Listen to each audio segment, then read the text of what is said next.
Mr. Vargo, you can proceed with your closing remarks. 1 hour.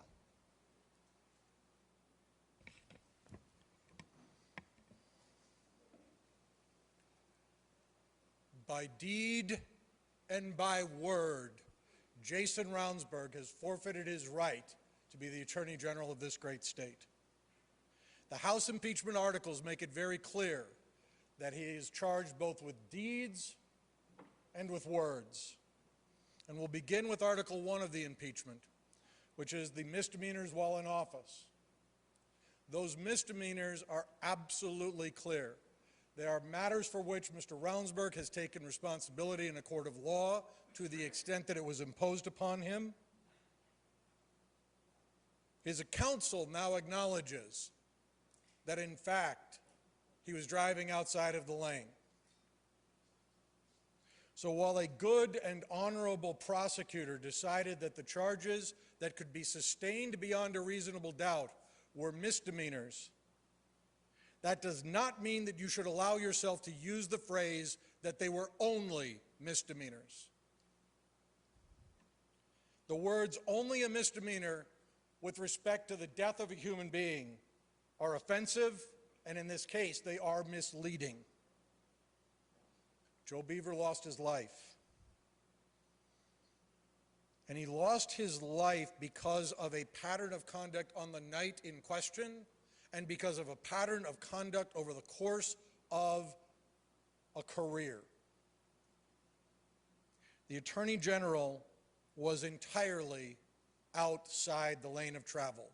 Mike Moore is not a traffic reconstructionist, and his doubt expressed to the House subcommittee means nothing more than the hesitancy of a prosecutor when you are faced with a standard of beyond a reasonable doubt.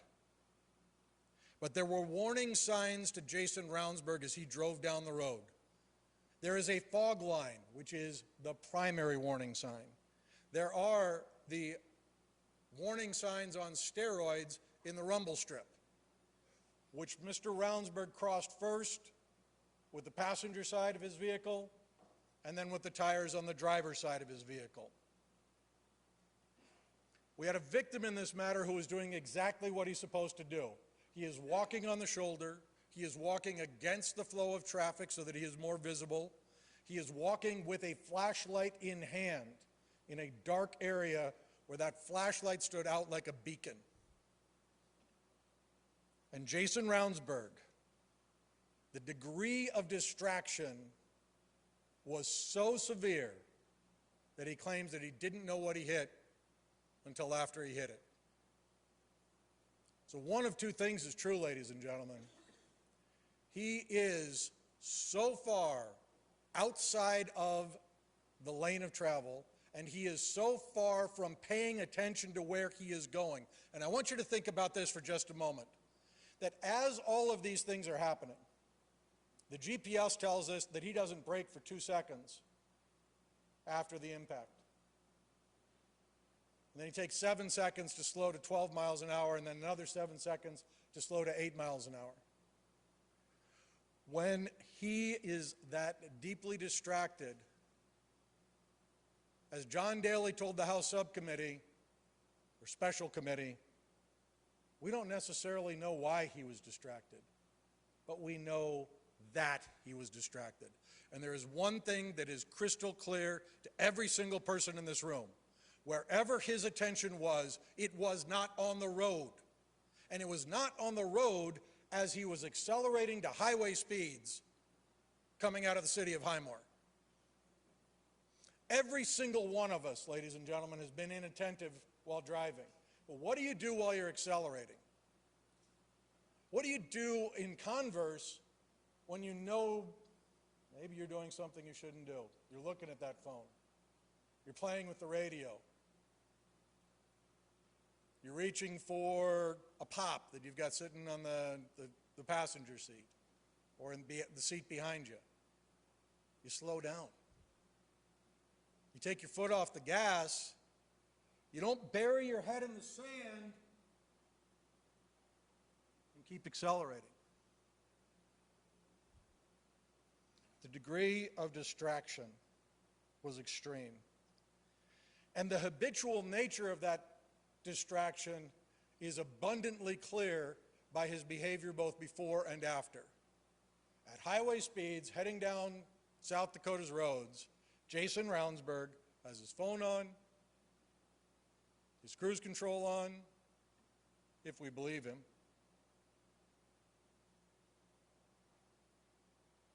That's what he does when he gets outside of the town. And as far as the idea that he was not acting in an official capacity, he was not in office when he committed these misdemeanors, Jason Ravnsburg is the one that tells us, you're the AG, you're always running. He wasn't on stage there because he was a candidate for Attorney General. He was on stage there because he was the Attorney General.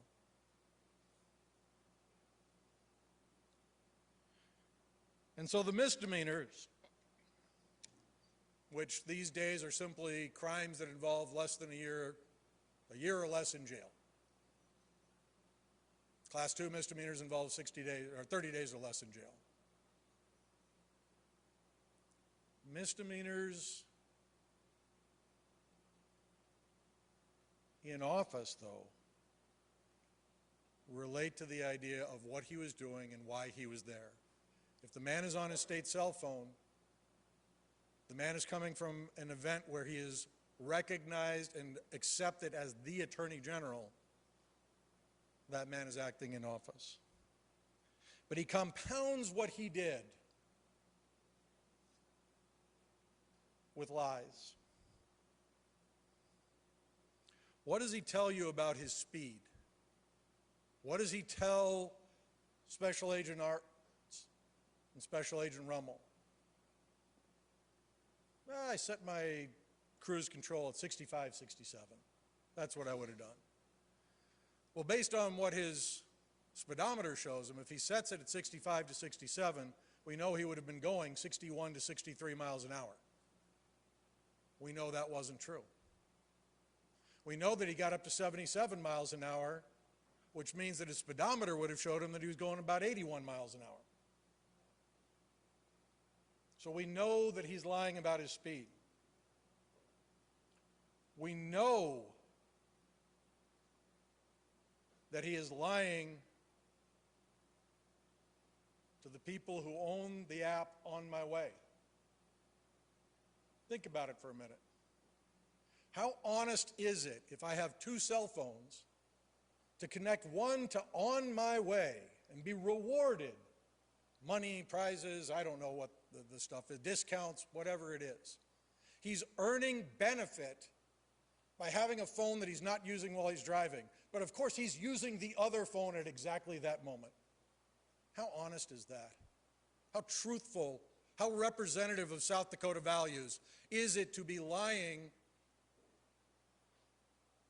for pennies a mile? Now, Mr. Ravnsburg and his attorney would like to make a great deal out of his willingness to take a polygraph.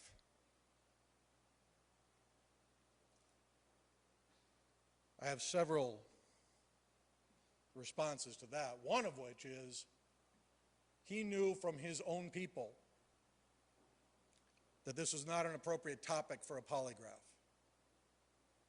So Tyler Newhart told him, and he told Special Agent Rummel in the interview that he had been told that this was not appropriate because it's hard to prove the what did you know and when did you know it.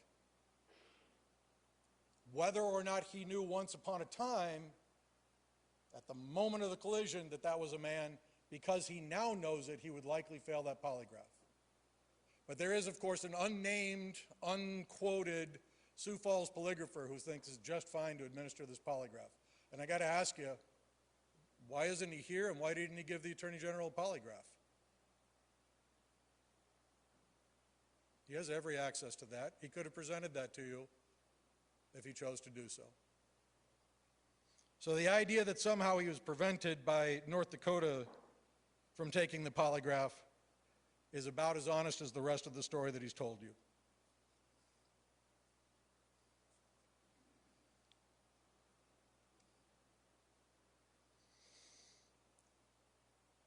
He lies about where he is in the lane. And Mr. Butler has several times acknowledged on behalf of the Attorney General that he knows he wasn't in the lane of travel. Which is fascinating, ladies and gentlemen, because it's the first. Jason Rounsberg lied to 911. He lied to law enforcement. But okay, let's say that he maybe didn't realize he was in the lane. 2 months ago, when the House Special Committee, or excuse me, the House proper, was examining the question of Jason Rounsberg's impeachment, Mr. Rounsberg issued a document that he referred to as evidence, allegations, and misconceptions. It's a little weird to think that it's him because he refers to himself routinely in the third person. But in the accompanying letter, he says, I'm going to be issuing this under separate cover or as a separate document. So these are his words, these are his allegations.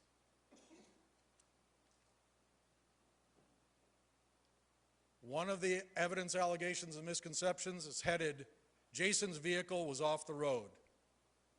False. So he didn't just lie to 911, he didn't just lie to law enforcement, he lied to the House the night before they were going to consider his impeachment proceeding.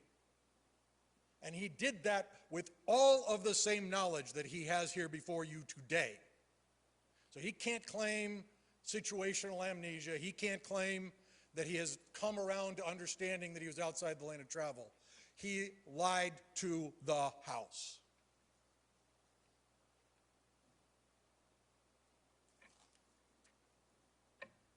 And while I know that Mr. Butler will refer, or has referred, excuse me, to the question of whether or not you can simply be mistaken about something, I want you to think about the difference between these events and the simple, logical conclusion that one reaches about the nature of a collision that is catastrophic. Let's assume for a minute that Mr. Rounsberg is in fact unbelievably distracted, which we do think is true. Let's assume that he's so distracted that he doesn't actually recognize that he's on the shoulder. And then, as he says, wham! The crash happens.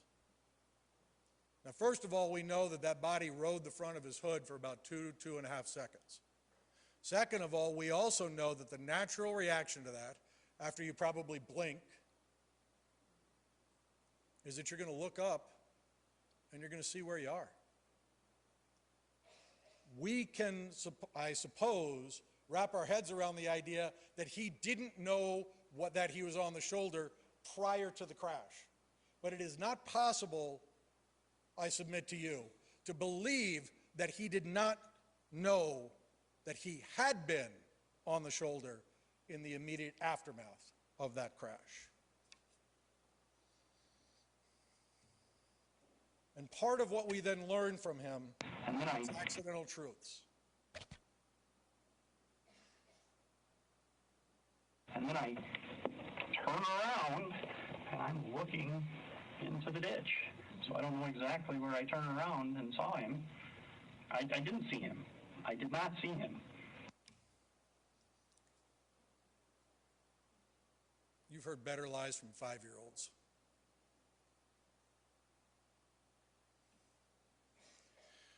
But the last and perhaps the most egregious of the lies relates to the question of when and how he uses his phone. And I think it's appropriate that we simply do that. And I want you to understand when we play this clip, this is not reordered. This is in order. Obviously, there's snippets, so we're skipping things. This is in order how he started his story and how he finished his story. And if you can watch this and not come to the conclusion that the Attorney General was deliberately lying to BCI, I suppose we're done.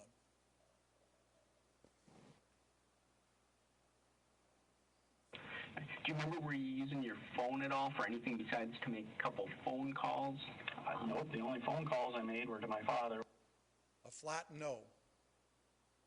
But you don't remember using your phone for anything other than phone calls? Or to your dad that night on the way home? Right, yeah. So when you were driving, you don't remember going into any of these email accounts while you were driving home that night? No. Are there any websites that you do frequently use, that you frequent on your phone?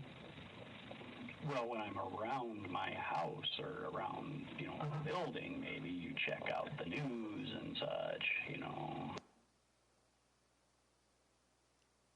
So what would you think, though, if I told you that when they did the phone extraction, they found some internet activity on your phone around Okay. that time?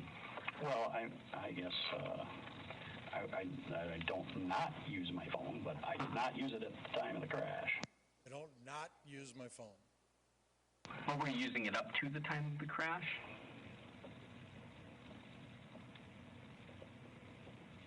Not that I recall. So what were you doing before you got to Highmore? If you set it down at Highmore, I look at the time and such. I know I do that. I would open it up and I'd see the time better. I glance at it, Okay. Nothing sticks out, I guess. When you say glance at your phone, what do you mean by that? Glance and see what time it was. Okay. Just a periodic check. But you do have 2 Yahoo Yes. accounts.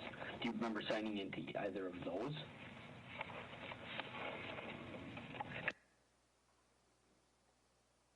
Do you remember being on either of those? I guess it's possible that I could have checked those, yeah. I don't remember being on my phone. I set it down and I shut the radio off and I looked at the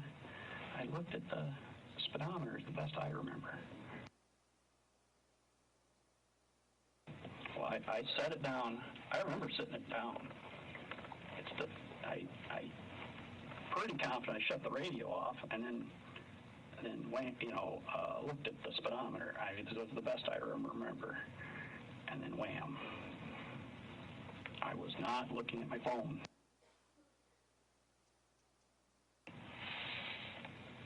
I still believe I put the phone down and reached to shut the radio off.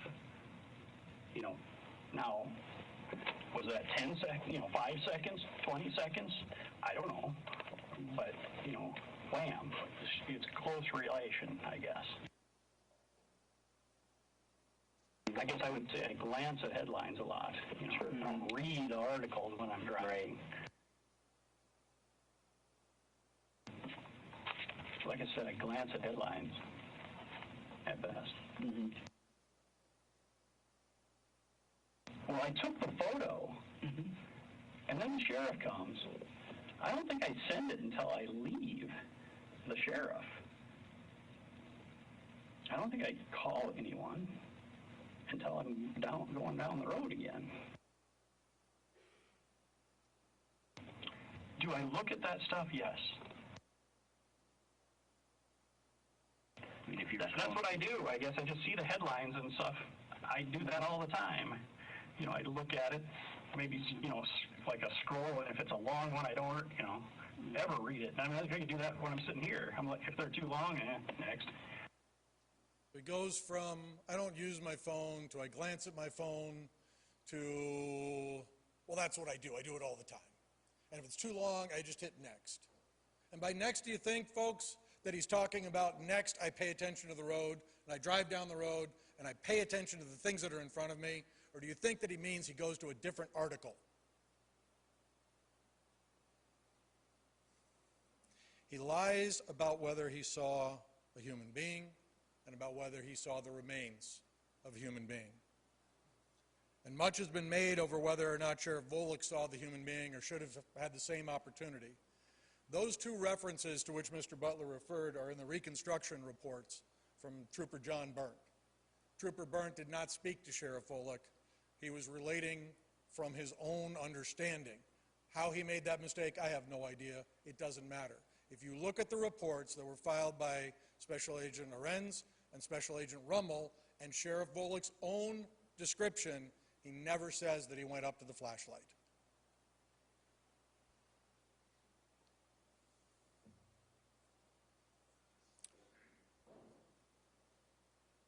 But we've transitioned into a place where the Attorney General wants you to feel sorry for him. In his evidence, allegations, and misconceptions, the final one was Jason was treated differently because he is the Attorney General, and the italicized word right after that is true. And it is certainly true that he was on the news more than you and I would be, and we're on the news, if we did something like this, more than an average citizen would be. That part's true. There is a certain degree of scrutiny that comes with public office, and if you can't embrace that, you probably shouldn't be in public office. But let's look a little bit at what it is that didn't happen to him that would have happened to every other citizen of the state of South Dakota. He did not give a blood test till the next day. He did not give a blood test while he was on scene. He did not give a breath test till the next day. He did not give a breath test while he was till he was off scene. He was loaned the sheriff's personal vehicle. Now, I know we're real friendly folk here, but I don't think that happens all that often. He is not questioned on scene the night of. Sheriff Volek doesn't ask him anything about other than, oh, you hit a deer, okay. But then, and perhaps more to the point, he's not questioned the next day. We now know that a man lies dead. And the sheriff's response to that is to tell Tim Borman, oh, go take care of him. You want to know the quality of this investigation up to the point that BCI took over? It is encapsulated in that phrase, go take care of him. Doesn't ask, how did you not know it was a human being? Doesn't ask, how did it happen? Were you on your phone? Nothing. No questions at all until 2 days later. He turns off his phone. And when he is told, we need both your phones. And I submit that there's no doubt but that a search warrant could have issued on them had he not been cooperative. And he did sign the consent, don't get me wrong. He insists on keeping one phone because, well, I am still the Attorney General. Does that sound to you like the sort of thing that some poor mechanic, waitress, rancher would be allowed to do? So was he treated differently? He absolutely was, to his great benefit.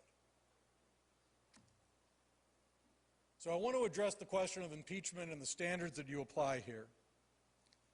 LRC has provided you with an outline or a statement that each senator should make the decision on impeachment questions based on how they view the evidence and the performance of their duties as a state senator, and with regard to the oath of office they took to perform these duties. This is neither a criminal nor a civil legal proceeding.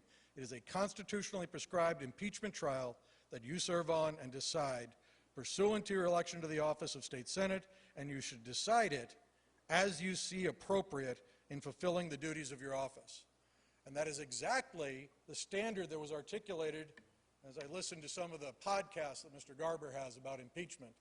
One of the folks that he had on as a guest was the prosecutor who prosecuted Elsie Hastings, federal judge who was accused of taking bribes. And the prosecutor basically said, the standard is whatever the Senate decides the standard is. And each individual senator, more to the point, whichever they decide the standard is. And another nationally recognized impeachment scholar has said that impeachment and the criminal matter are entirely independent of each other and should be treated separately.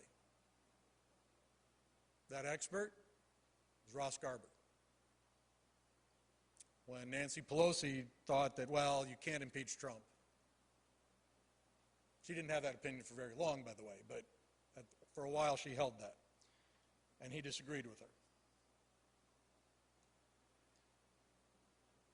I understand why we worry about impeachment. I understand why this can't simply be a given. In Federalist 65,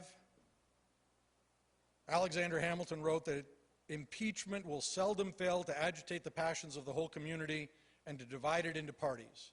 there will always be the greatest danger that the decision will be regulated more by the competitive strength of the parties than by the real demonstrations of innocence or guilt. But I respectfully submit to you that that is not what has happened here. This chamber, I don't think I need to point out to you, is largely composed of the partisan allies of the Attorney General. There are multiple members of this chamber who wrote or texted to the Attorney General in the days following the crash, expressing their condolences to him, some, bless their hearts, to the family of Joe Beaver, and expressing their joy that Mr. Ravnsborg was unharmed. If there are factions that now exist in the question of whether or not the Attorney General deserves to be impeached, they arose from the events of impeachment. This is not a situation where one sector of the party had it out for Jason Ravnsborg and just waited for the moment when they could find something he did wrong. You, of all people, know that prior to this event, there wasn't a Jason faction and a not Jason faction. He was the Attorney General, and he was treated as such. If this created factions, it created them based on the Attorney General's conduct and candor, not a question of the subsets of the Republican Party. And I will point out that Mr. Garber's analysis of when impeachment is appropriate, judged by who actually got impeached, ignores a very important matter, which is the question of resignations. Mr. Garber, as he pointed out to me, has now represented 5 governors who were charged formally, investigated, or formal proceedings were initiated as it related to impeachment. 3 of those 5, ladies and gentlemen, resigned. If we defer the decision about whether an official should leave office to their resignation, we are relying on people who have demonstrably done bad things to make the moral decision about what their punishment should be. And I am old enough to recall that every once in a while my father let me pick a punishment. Let me just tell you, that was not meant to be pleasant for me, and it was largely because if I suggested something too light, I knew that he would come up with the actual real punishment. But because this Attorney General has not done the right thing, because he has not chosen to acknowledge the harm that he has done to the reputation of law enforcement, of the bar, of prosecution, and of elected officials in this state, you now have the responsibility to do the right thing. And those cases to which Mr. Garber referred in opening, about cases that were impeached, I submit that at least a few of them are strikingly similar to what we have here. Money is the easy thing to look at. When you steal money, we kind of understand that we're against that. Who steals money steals trash. Who steals my good name? He put Brent Gromer into an impossible situation. A career law enforcement officer who was put between a rock and a hard place and kind of found an out by not really saying much of anything. But if loaning money to yourself is an appropriate grounds for impeachment, which Mr. Garber suggested, or if helping your son's election campaign is an appropriate grounds for impeachment, so too does it seem that stealing the knowledge and expertise of a good and honorable officer is grounds for impeachment. And then we get to the question of what it means to be in office.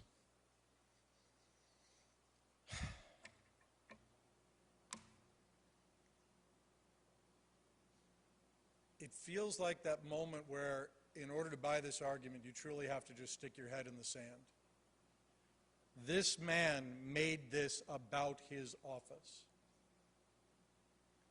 When you lead with 911 with "I am the Attorney General,"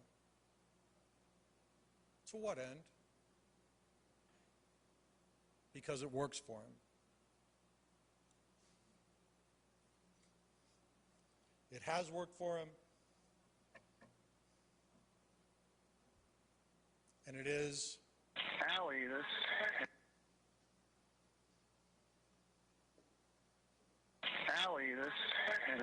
Howie, I'm the Attorney General. Being a statewide official, I had pictures taken with people, and I have pictures of me on the stage. Is there any reason why you're traveling that fast? I'm going to drill, and I'm the commander. I regularly tell Tim and Dave where I'm at. Okay. As Attorney General. Are you law enforcement officer? Okay. It's a state car. Okay. Actually, the Attorney General. And then just that I am the Attorney General, availability. I call and I said, I am the Attorney General. Who is this? Is the response I get.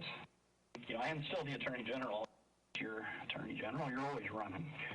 Something to the effect of, hello, 911, this is the Attorney General. Okay, so my other thing is, I'm also the Attorney General in South Dakota. Ask yourself on any of those whether there was any legitimate purpose to informing the person who had pulled him over or the person to whom he was speaking to emphasize that he was the Attorney General. You can even see it or hear it in the 911 call and see it in that very last clip when he's pulled over, I believe it's Nebraska. His hesitation. Well, Allie, I'm the Attorney General. Or when he's talking to the trooper on the side of the road there and he says, well, here's the other thing. And then he stops, he turns off the car, and he does this thing that appears to be his go-to gesture, and he says, thing is, I'm the Attorney General in South Dakota. Now, that's the same stop where he's already tried when the trooper asks him, why are you driving so fast? And he says, well, I'm going to drill and I'm the commander. Again, is there a legitimate reason to say that I'm the commander and that's why I'm speeding? Or is that just designed to impress upon the officer that I'm a big deal and you should probably just believe me and let me go? Historically, and in this case, Jason Ravnsburger uses his office to get out of trouble. He does it on the 911 call. Ask yourselves about the press release that he issued the next day. Now, drafted by a friend of his who's a representative with Tim Borman, who's a state employee. But it goes out on Attorney General letterhead. And does it simply reassure the public, hey, a bad thing happened, but I'm on the job, the office will continue to run? That's not at all what it says. It lays out the facts of the case. It begins his defense. It is the germ of what he is going to tell the world. It is his trial balloon, and it is out there on Attorney General letterhead. Is that the use of his office in an appropriate manner or an inappropriate manner? Why else is the chief of staff of the Attorney General's office the one that sets up your blood test? Is that an appropriate use of state employees? Why else does he talk to both Brent Gromer and Tyler Newharth about what it is that law enforcement is going to be able to find if they examine either, in one case, the polygraph, and in the other case, his phone?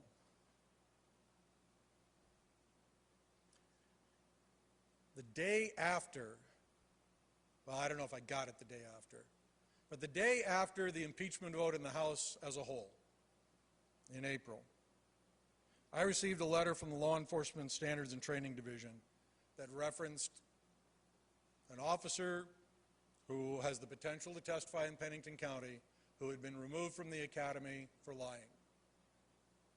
So we're talking about a kid not yet through the academy who lied, and let me be very specific here. The allegation is that he lied about whether he had done his homework. And as a result of that, he was booted out of the academy. So if we hold that youngster to a standard of professionalism and integrity and honesty that we don't hold our Attorney General to what are we saying about ourselves, and what are we saying about the point of being elected in this state. Mr. Ravnsborg can come up and say, well, I really wasn't on the phone at the time of the crash, so none of this really matters. My lies about phone use, you know, Bill Clinton did that one to us. He convinced the Senate that it didn't matter as long as the lie wasn't an important lie. Bill Clinton wasn't an attorney, he wasn't an attorney general, and he didn't act as the chief law enforcement officer of anything. He acted as the commander-in-chief.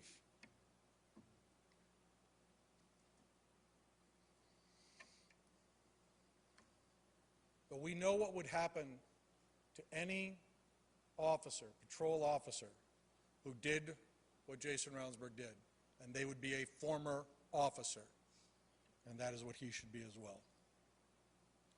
South Dakota law makes it a crime to lie in a criminal investigation, and I don't think I really need to cite chapter and verse to a bunch of people from South Dakota about integrity and honesty and why we don't lie in public life. Now, Mr. Butler has suggested that Mr. Ravnsborg was mistaken about being outside of his lane. Again, I bring you back to the fact that it's just not possible that he didn't know immediately after the crash, even if he didn't know immediately before the crash. And I also bring you back to the fact that he didn't simply tell that lie once. He told it probably half a dozen to a dozen times in the course of those interviews with law enforcement. And most of the time, I shouldn't say most of the time, several times, he makes a very clear gesture. He's going to the right. He's pulling over. He's trying to save his life. Only if he'd done any of that, he would have ended up in the ditch next to Joe Beaver's pickup.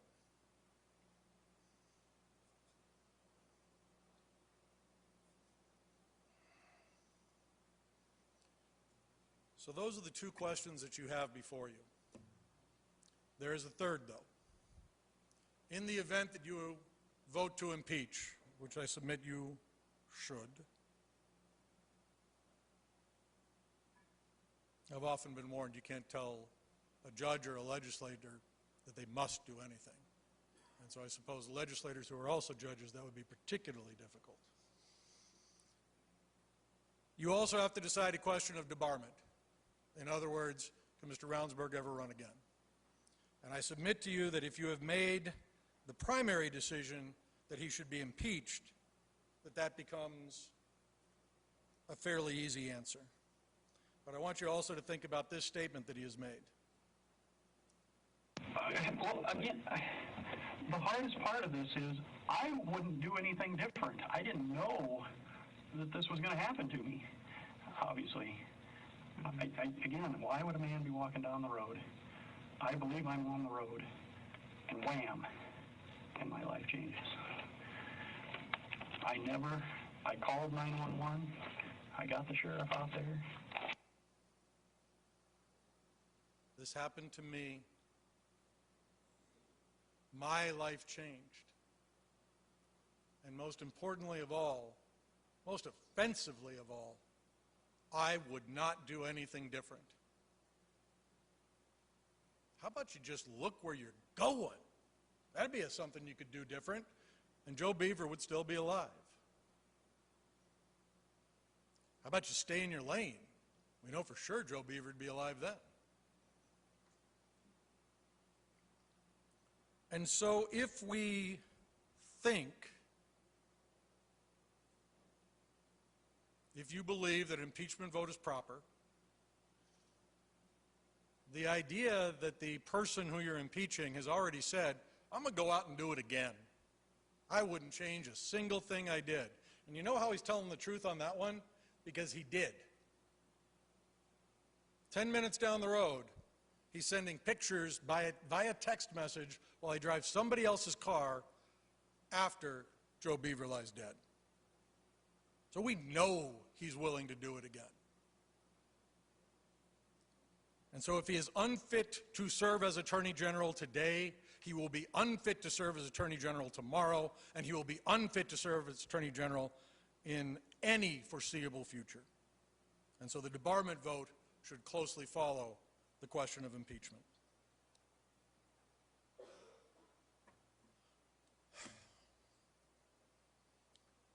Mr. Roundsburg's attorneys have taken great pains to raise the specter of what impeachment would mean. They've used phrases like overturning an election, risking constitutional, I don't know if they use the word crisis, undercutting democracy itself. They've referred to the genius of the American system.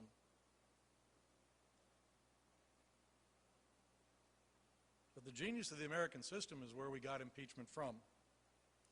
And there are consequences to inaction as well. There are consequences to law enforcement, who you have then told that little lies are okay. Even lies that result in somebody's death, or lies about somebody's death, can be okay. There are consequences to the bar, where we have a duty of candor, which has very clearly been violated. There are consequences to prosecution. Every South Dakota prosecutor that I know holds dear the idea that we don't do this for the cash. Go to your county commissions, ask them what they're paying us. I guarantee the men and women who fill those roles are not there because they are making the most money they possibly could. But there are also consequences to this great state as a whole and to our community as a whole. And none greater than this, that you will place a stamp of approval on Jason Roundsburg's view of how office and position work.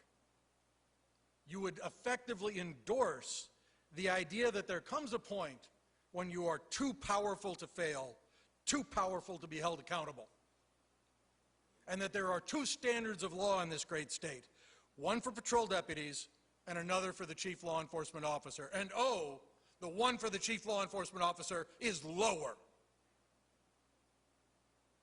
There are two standards in this state, one for working people and another for elected people.